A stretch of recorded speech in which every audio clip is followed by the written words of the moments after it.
Ah, lovely Pendine Sands. Now, where's Llewellyn with that hamper?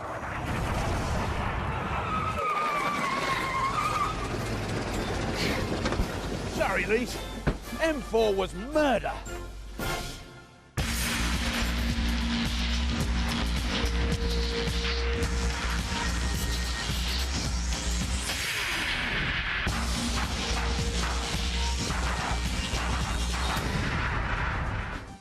Welcome to a brand new series of Scrap Heap Challenge, where crackpot creators pull engineering rabbits from our top hat of scrap. And we're off to a high-octane start for our new series as we attempt to break one of our own records. Back in Series 6, a team of car engineers called the Catalysts set a top speed of 72 miles per hour in our Grand Prix challenge. We'll be asking our teams to beat that in our very own scrap speed record attempt. And where better to do it than historic Pendine Sands? The marble flat sands of Pendine have hosted record attempts since the 1800s. In 1927, Malcolm Campbell raced his famous Bluebird along the shores, reaching 174 miles per hour. Our teams probably won't beat that, but you never know. Our first trio of fast lane freaks know all about putting on a good show. They're a team of pyrotechnicians from Bath. One thing these West Country wonders won't be short of is illuminating ideas. Lighting the blue touch paper is Captain Mark. Standing well back and keeping their powders dry are Bright Sparks Dave and Scoosey. Ooh, that's pretty. It's the Rocketeers. They'll be up against a team of motor mechanics from Birmingham. Nuts, bolts and elbow grease are a way of life for these Black Country bodgers. Yelling out orders and sucking through his teeth is Captain Mo. Drinking tea and scavenging all the top gear are his teammates Derek and Cliff. Knit, knit, it's the Brum Brums. Welcome, teams.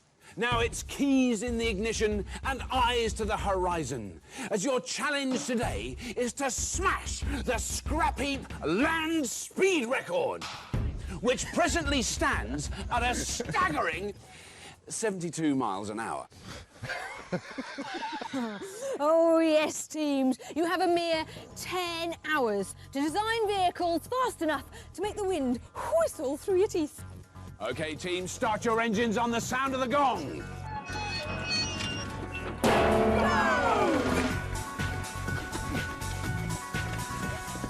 So what do you think then, guys? Land speed record, that's a good one, isn't it? Yep. What are we going to go for then? We need something with a big engine. Lightweight frame. We'll go for a rear engine, yeah? Definite. You're talking dragster. Got to be like Peter Perfect off the Wacky Races. Yeah, definitely. Need some box steel to get a frame together. Our teams seem to have grasped the task, but they may be in need of some roadside assistance. So we've brought in the experts.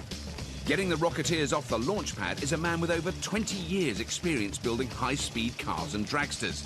If the Rocketeers are looking for a speed boost, they've come to the right man. He's John Webster. Hi, John, I'm Mark. Hi, Mark. Yeah, we've had a few ideas. Right, okay. Kind of along the right lines. Minimal frontal area for aerodynamics. Yep. If we put an aerodynamic device on it, like a wing or something, it actually generates drag. So if we can do it via a spoiler, that creates negative pressure, so it reduces drag. Keep it low to the ground.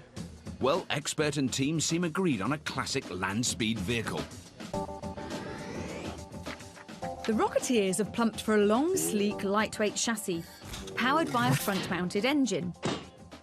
In theory, the aerodynamic design is great for reducing drag, but they'll need to rely on finding a big enough engine to get them up to speed. If their power pack is too puny, it won't be a record breaker, it'll be a trip to the shops. We've got to break the 100-mile-an-hour mark, haven't we? Yeah, I mean, it's not just a task in braking speed, it's about beating the other guys as well, isn't it?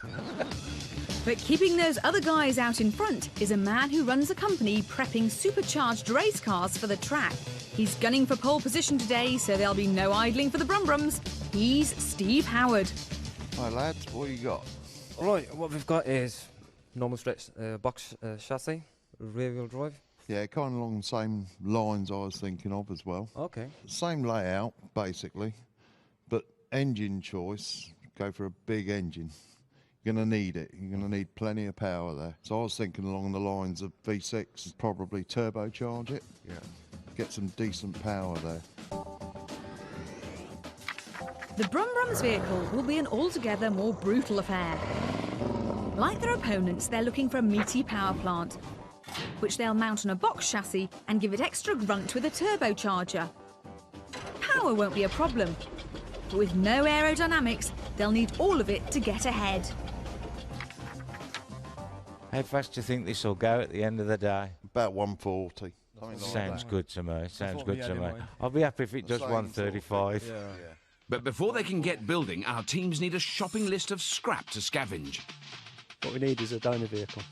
Suggest a subframe, Big diameter wheels. Big diameter back wheels. assembly out of a car. Engine or engines. No bling bits. Daylight's burning. Get out. Get some Go on, scrap. Dave.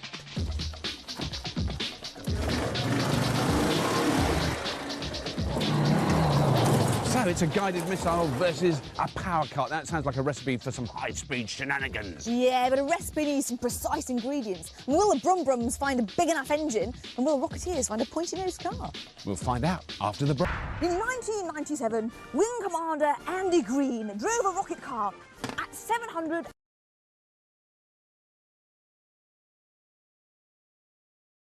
Nice one, Walter. Putting the bombs out first. If there were steaks in a barbie, they'd be well done.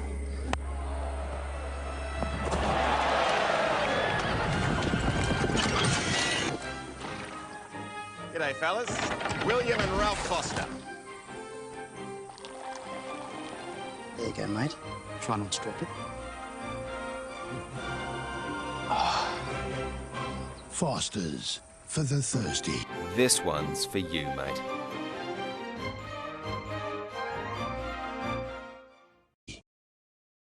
and 63 miles per hour.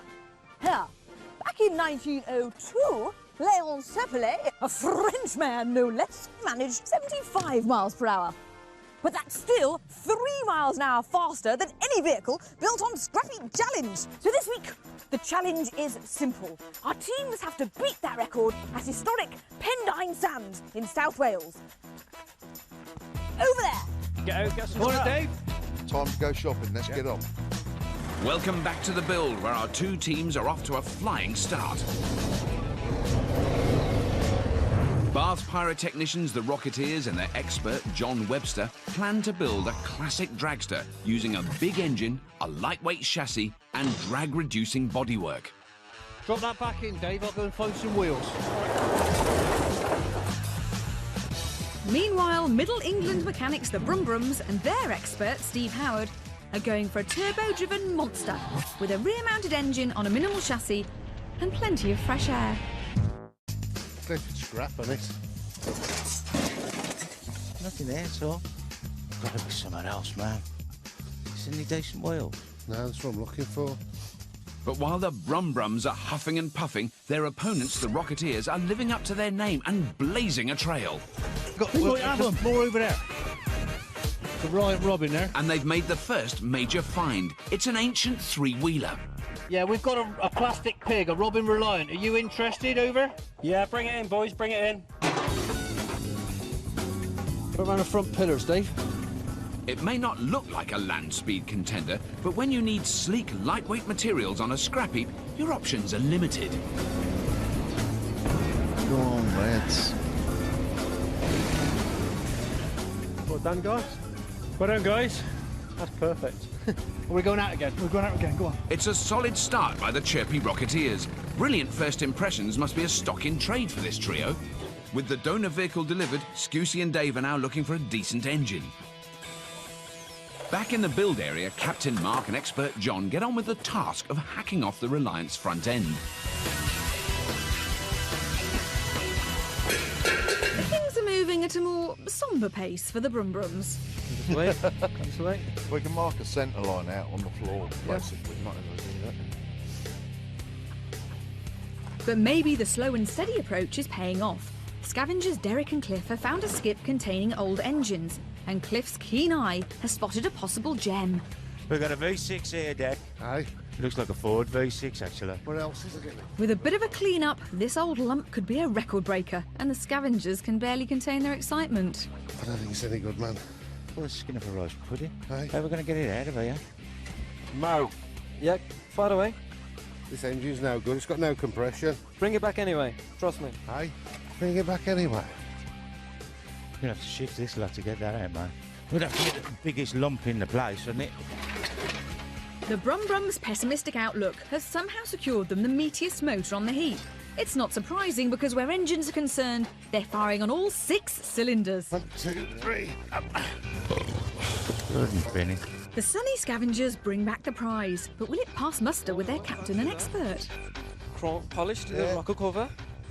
What do you think? There ain't a lot, is there? But it's an engine. We've got a starter line. What's that in there, Dave? Wisecracking Wurzels, the Rocketeers, have found the same engine graveyard ransacked by the Brum Brums. But after that meaty V6, all that's left is a 4-cylinder Ford. It looks like the struggle for power has already been lost. We have more goodies. But Scousy and Dave don't seem worried, because they've spotted something the Brum Brums haven't. A camper van with a very similar engine. The same mix. Yeah, he's all right. We'll have him. It looks like the Rocketeers might have a trick up their sleeves. Hey, Rocketeers. Hi, Elise. Certainly no hanging around with you, is there? This is our dragster. Is it really? Yeah. This is going to break all records. And you're going to have a massive engine in there, I'm guessing, or... Yeah, come on in, mate. Over. Got a camper van, probably with a 2-litre, maybe a 2.2 engine. Yeah, bring that in, mate. Over. How big is the engine you just found? 2.2, but we might have 2 engines. We might link 2 together. And can that work? Yeah, if we can get 2 sort of 2-litre engines and link them together, it'll be an easier packaging deal in a smaller cross-sectional area. Having lost the race for the V6, the Rocketeers have had a rethink. They plan to mount 2 engines in line for a Brum Brum beating straight 8. It's a belt and braces approach. 2 engines should give them double the power. But if only one works, they won't even beat the school run, let alone the record. I mean, are you confident that you're going to win this? Oh, it's going to be a walk on the beach. Yeah. Sounds like our madcap missile makers have had a flash of inspiration. Dave and Scousy get down to the nitty-gritty. Right, Slady? Yeah, go try. Yes! Right, go on it, Dave! Yeah. Oh, there's a great bit in here. Oh, shut up. Come on, you Jesse. Go on, Dave. Take it in, mate.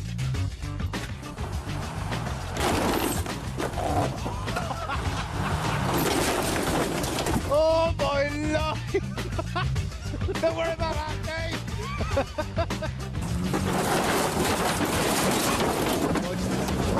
Blimey, Scousy. Bit battered and torn, but look at that. What's going on then, Dave? It's the best one I could find. What happened to the back? Say again? While the Rocketeers are running out of room, in the other build area, their opponents, the Brum Brums, are stuck with a solitary engine. No. Oh, this is a nightmare. But Cliff and Derek's morose approach may be about to improve Captain Mo's mood. That's what we want. That's it. And the axle. Box, axle, leaf springs. You've got your shaft assemblies, your back brakes. These will take the weight. This upturned Volvo could be the Brum Brums' dream come true. It has a gearbox, rear axle, rear suspension and brakes all in one unit. The Brum Brums reckon this could provide the entire back end of their V6 monster. A very welcome shortcut. But getting it all out is no easy task and could cost them serious time.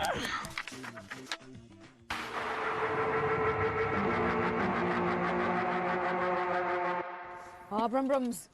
Very Hello. busy going on here. Now, what are you up to? Trying to remove the back axle. Trying. Trying. Axle and the gearbox. How long have you been here? 20 minutes, half an hour. half Time flies when you're having fun. Well, look, I better let you get on. But remember, speed is of the essence in the old scrap build. The Brum Brums are hoping that using gas cutters will save them time. Oh, sugar. But the gods of scrap seem to be against them.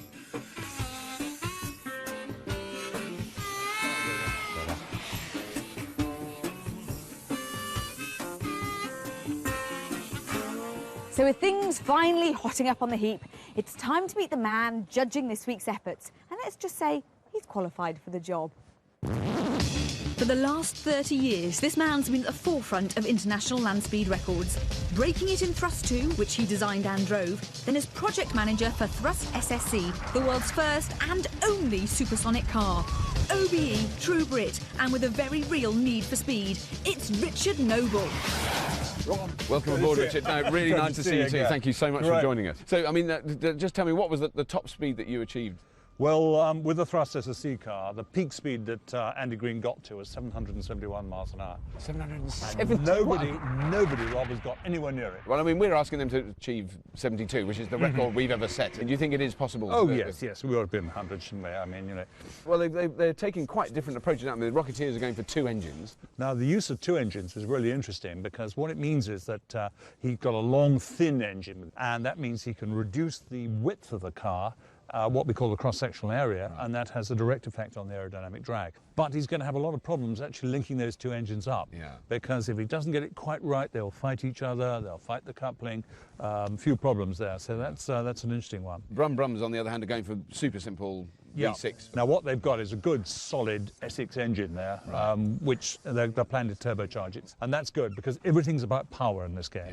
Everything. Now I realise it's very early days to say this, Richard, but I was just wondering which design really is your favourite at the moment.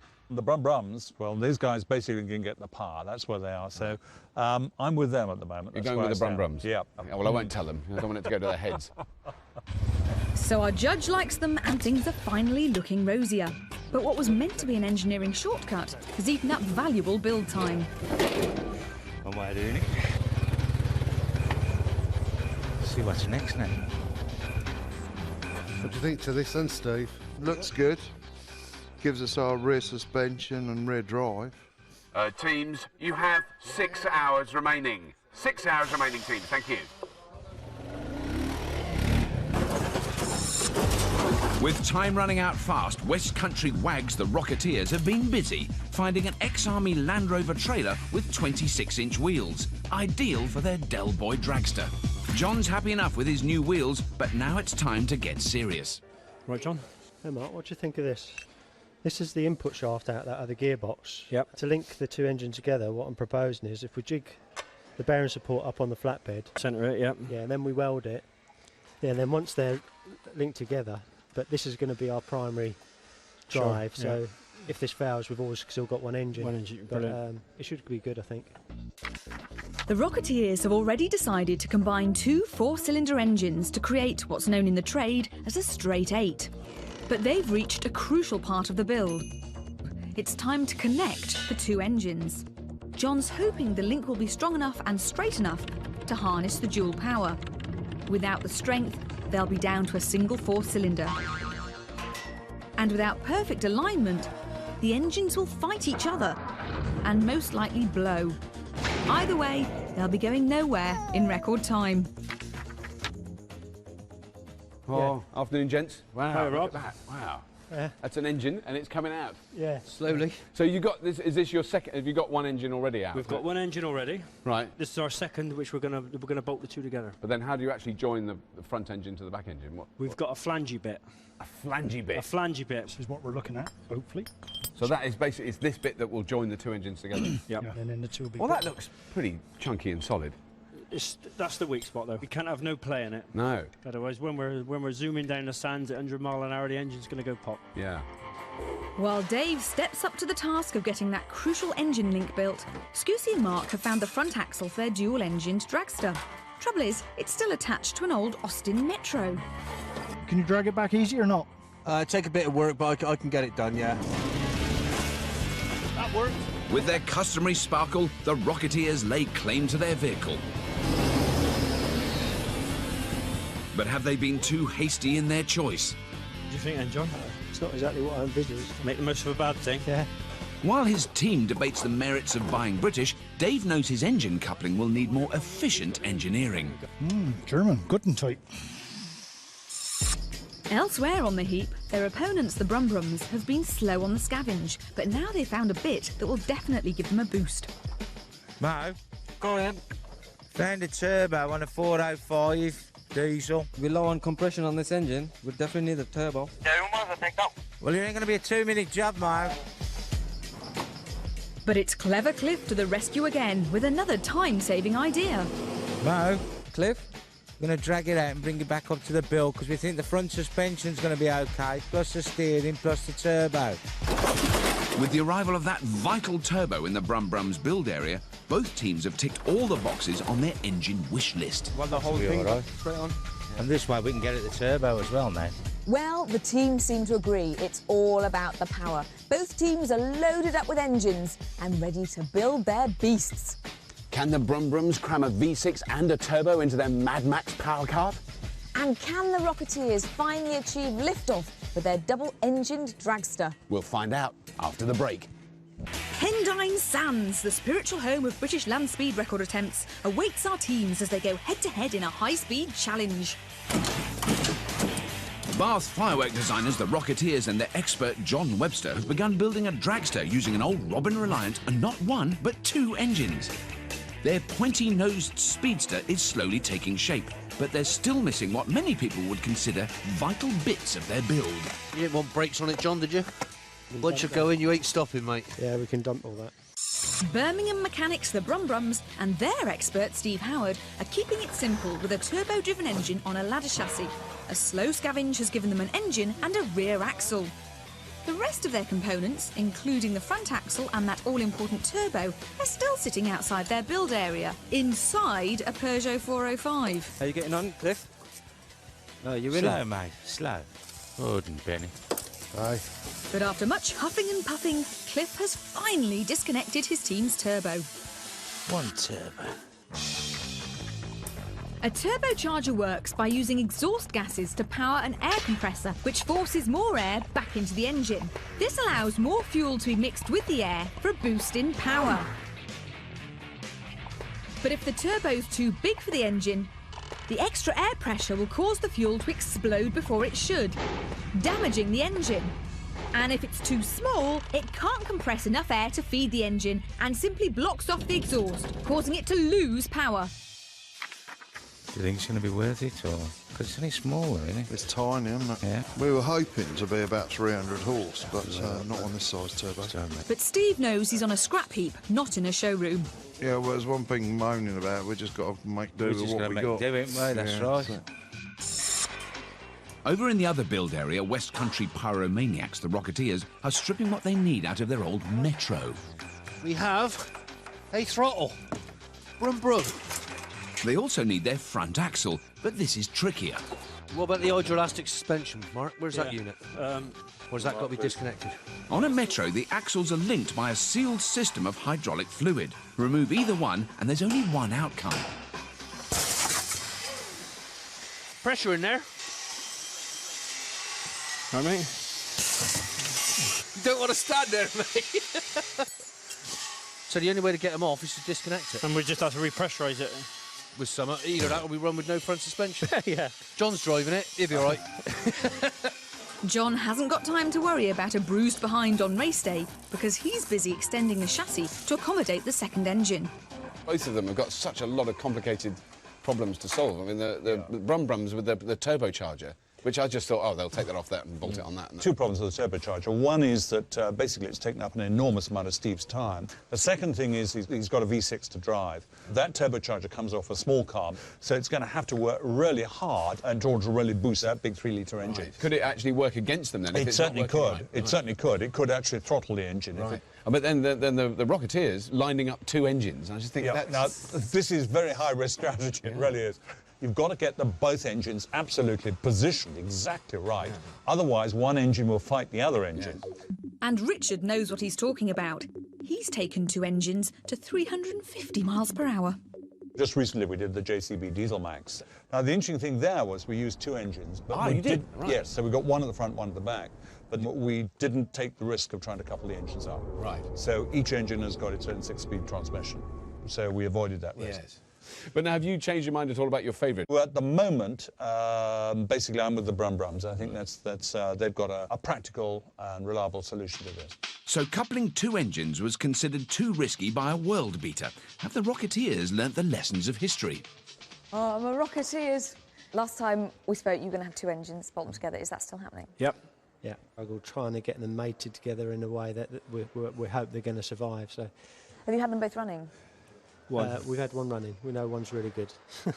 Rocketeers, I'm really pleased to see you still got smiles on your faces. You have got such a lot to do, though. I'm going to leave you to get on with it, and I really hope you're still smiling at the end of the day. Great. Good luck, Thanks guys. very much. Cheers, thank you.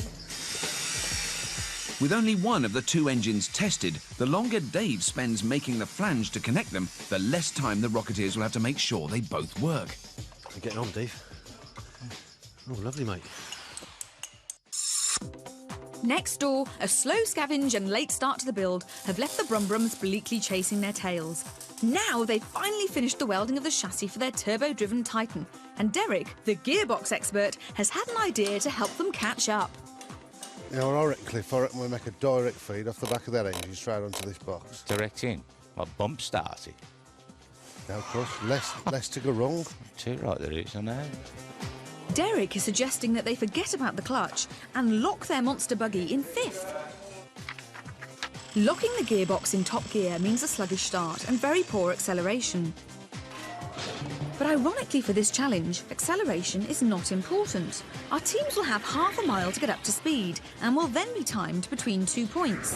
The Brumbrums will be fine, as long as they can get off the starting block. Right, agreed if we're going to have no clutch system then. But no option, have I don't think we've got time to muck about with it now, have we? With their simple build now made even simpler, the Brumbrums can concentrate on getting their front axle on. Captain Mo builds a brace to hold the springs for the suspension. There was some more box sections, shouldn't we?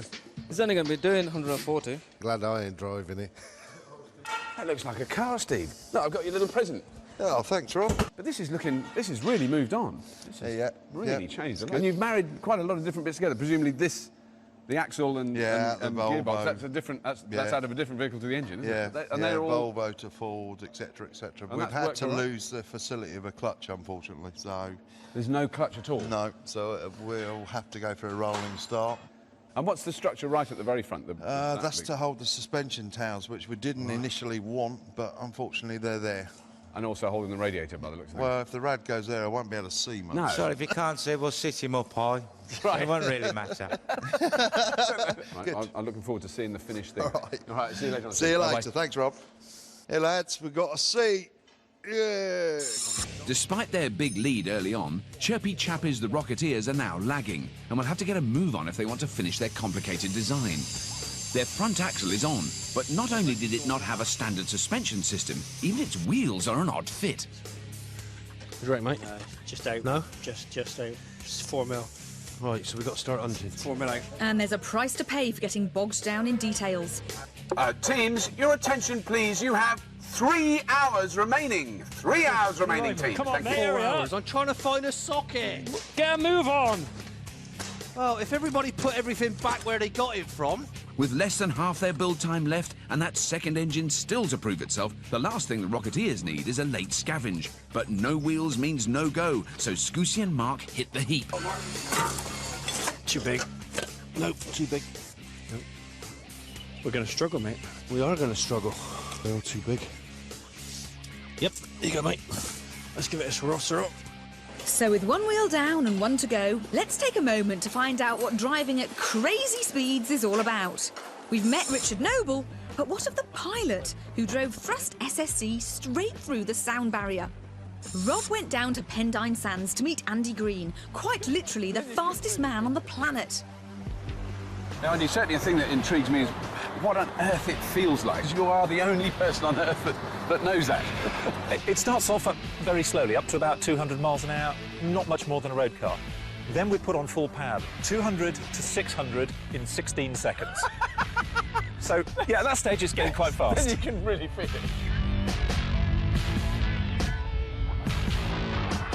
So how do you get the opportunity to drive the fastest car on the planet?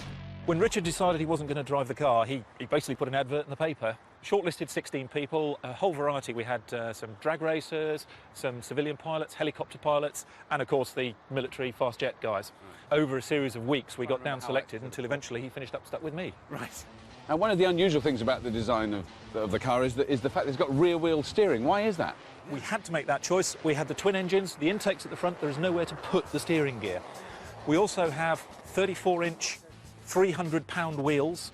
The gyroscopic forces are so huge that you just can't turn them. We couldn't find a way of solving that problem. If you steer the rear wheels, all those problems go away. Then that just leaves me with the world's fastest forklift truck as I slide down the desert at 700 miles an hour. Now, when you see the thrust car in the museum, it looks so sleek and it's an amazing-looking thing. I mean, it's not really like the vehicles we've built. There's more of a comparison you'd think. The engines were ex-military. They effectively bought the first 2 engines from a scrapyard. The parachutes were also, they were 20, 30 years old.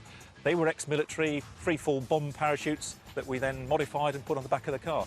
There's a lot of recycled equipment in there. Scrap heap challenge, yeah, there was a little bit of that in there.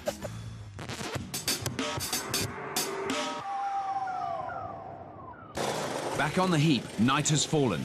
Like Andy Green, Bath gag merchants, the Rocketeers, have also had their feet on the accelerator, looking for a second wheel to fit their non-standard front axle.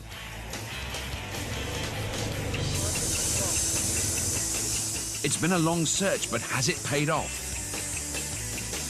It's not far out, but it is out. But this is Scrap Heap, so they'll have to improvise. Well, will it go on? With a hammer. Go on with a hammer. With a hammer. You have to use a hammer and whack it on. Next door, Midlands mechanics the Brumbrums have had a much more industrious afternoon. They've mounted their big V6 engine on the ladder chassis, and the front and rear axles are both in place. The problem is the radiator, which is blocking the driver's view. No, that's going to be a pain, isn't it? It is. All right, let's relocate it to the back. To the back? Shorter hose runs, lighter weight. Yeah, fair enough. Let's find someone to put it at the back of the car. Yep, I've got the brackets made for it. Good. Now, the Brumbrums, I'm rather impressed with what they've done. They've it's really coming on, isn't yeah. it? I mean, you can see what we've got yeah. now. I mean, it's going to be a real speedster there at time. Yes. I don't know if they really need a radiator, yeah. in point of fact. If it was mine, I would have disconnected the water pump and just fill the block with water, and that would be it. Right. But then over the other side, the Rocketeers have still got quite a lot to do. They've got a long way to go. Yeah, yeah. They've still got to marry up those 2 engines, and that is going to take time because it's got to be done really accurately. Yeah. So you've been pretty committed to Brum as being the favourites yes, all day I have. today. Yes, has that changed at all now? The Brumbrums have got the simplest vehicle and the lower risk vehicle, and I think there's a good chance they'll pull it off. Right. But having said that, the Rocketeers, I think, with those 2 engines and so on, if they can master those 2 engines, then I think they're in with one hell of a chance. And that's exactly what they have in mind. Engine 1 is mounted on the Dragster's elongated chassis. Look at that. That is Carlos Fandango, isn't it? But for every silver lining, there's a cloud. Teams, this is your 1 hour time check. You have 1 hour remaining. Get the rack. Come on, Scooty. Move it.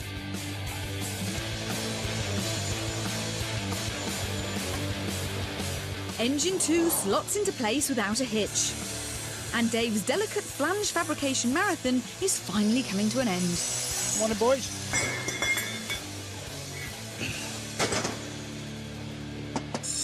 Next door, it's a very different story. The build is all but complete, and the Brumbrums have the luxury of testing their seating position and discussing the best place to put their feet up. So where can we have our pedals? We can turn the pedals over the other way now. So we'll turn that one into throttle and that one into brake, because we can put a master cylinder straight onto that.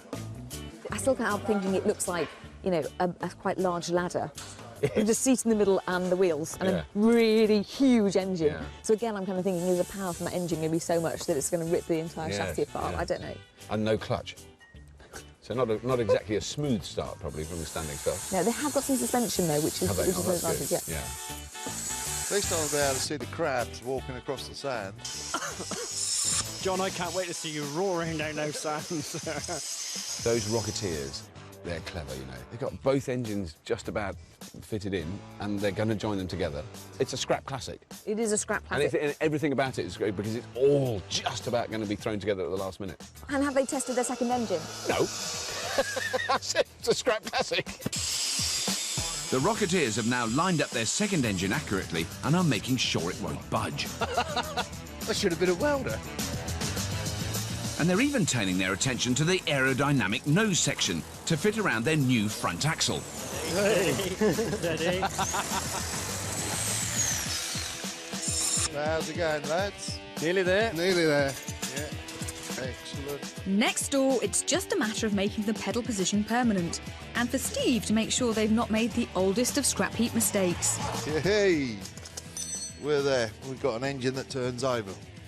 We still need some sort of fan belt. Those use your tights, Dick. Aye? Those use your tights. We're not in Birmingham now. As the final seconds tick away, the Rocketeers have got their nose section on, but in their haste, they've left those engines unconnected and one of them untested. They've given themselves a huge amount of pressure for tinker time. OK, teams, your time is up. Switch off your engines and step away from the build area. Oh, that's good. Well done, Dave. OK, teams, you've certainly been caught speeding today, but how will you fare tomorrow? Yes, you'll need to get some rest, gentlemen. You have a testing time down at Pendine Sands, where you'll be making an historic attempt in our Scrap Speed Record Challenge. Well done, teams. Yay! Turbo's there. There's only a couple of pipes. Tinker time. 10 minutes. Job done. It's been a supercharged start to the new series, but who'll be fastest over the finish line tomorrow? Will the Brum Brums turbo-driven monster get the revs they need to win? Or will the Rocketeers reach escape velocity with their twin-engine dragster? Join us after the break to find out. Welcome back to Scrap Heap Challenge. Our two teams, the Brum Brums and the Rocketeers, are hard at tinker, having spent all of yesterday building their souped-up speed machines. They're looking to smash the Scrap Heap land speed record. And the rules couldn't be simpler. We give each team half a mile to get up to speed. Then we'll measure their time between these two posts.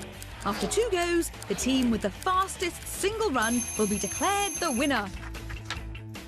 But there's a tinsy-wincy problem. Didn't realise it was going to be an underwater challenge, Richard. Yeah, it's looking that way. Makes me feel like King Canute here. Yeah, I'm sure. No, push it back a bit further. So it's actually a lovely spot for the teams to work. They can actually see the track they're going to have to drive on. Absolutely. It brings it all home, doesn't it? It really does. Midlands Mechanics, the Brum Brums, have attached the all-important turbo to their V6 monster and are putting on a final coat of paint.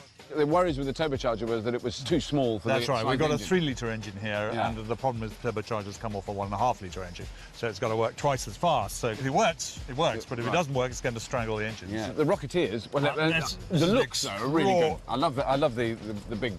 Well, we've got the fin on the back now, which is great. We've got the two engines linked up. I mean, it's very ambitious stuff. It is. It really is. Bath Fireworks designers, the Rocketeers, are adding an aerodynamic shell and go faster stripes to their twin-engined dragster.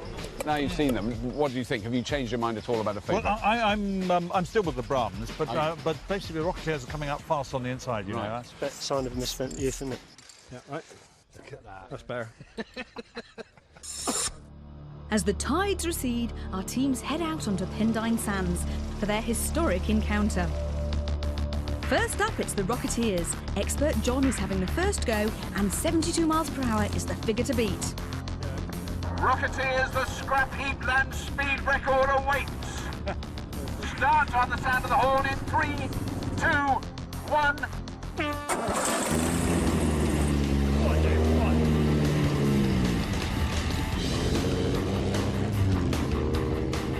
Go on, John! Go on, John!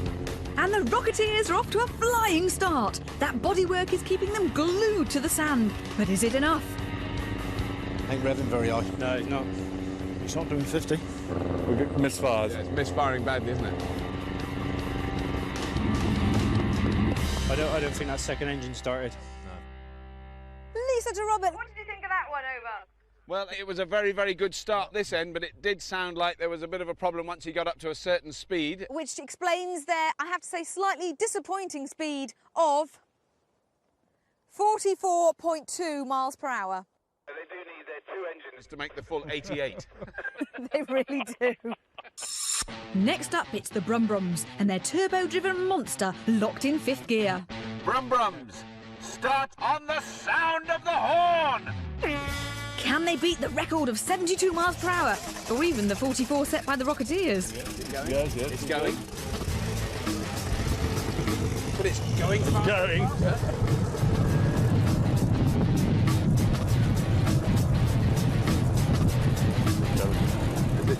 lost the gear. Slowing. What, 50? Blew it out. Hey? Just blew it out. It's that turbo. What a disaster. The engine was barely ticking over when it went Absolutely. past I us. think he was going for the highest possible gear. Yeah. And of course that probably meant that there wasn't enough energy going through the exhaust to drive the turbo up, and so therefore he wasn't getting the boost. Never get the boost. And he wasn't going to go any faster. So after a disappointing first run, both teams' worst fears have been confirmed. The Brum Brum's Tiddly Turbo has knocked them back to a pedestrian 29 miles per hour, while the Rocketeers' Dickey twin engines have kept them barely ahead at 44, which was a new land speed record in 1899. For their second attempt, the Rocketeers have a tough decision to make. Just chop it. Just run on the one. Get rid of it and run on the one. Losing one of their two clashing engines will free up power, but will a single four-cylinder give them enough to break the record? Mark has taken the wheel. Captain Mark of the Rocketeers, this is your chance for a moment of glory. Clear it! Dip the clutch! Sure it was the front engine? I guess it was the other engine then, John.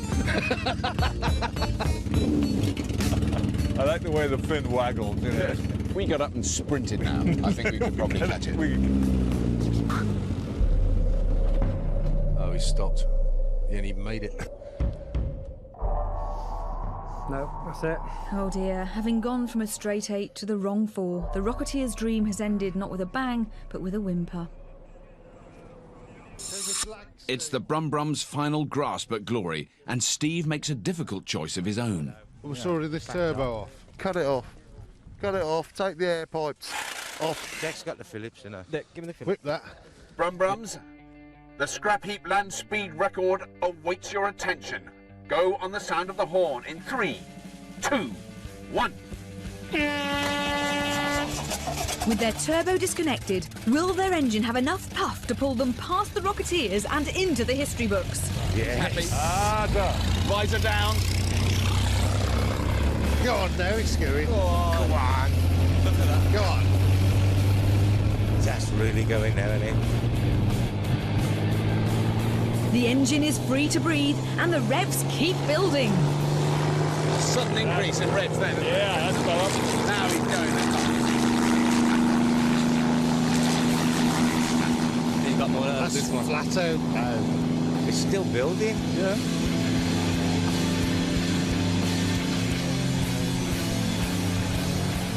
Oh, brilliant! Thrust to it, your heart out. All good. In fact, I think we're going to set a record there of ourselves. Oh, yeah. Yep. Steve, brilliant!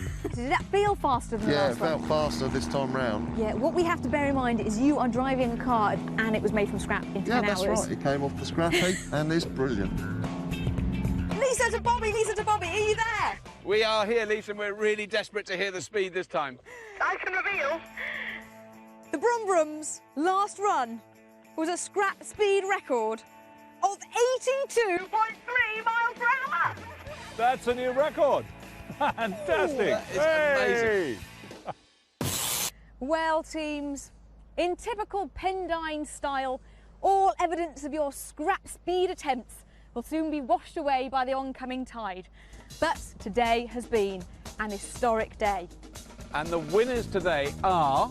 Brum Brum! Yay! Well done, guys. Commiserations. Get the champagne open. And if that got your revs redlining, then join us again next week when two more teams throw caution and more to the winds. We'll see you then.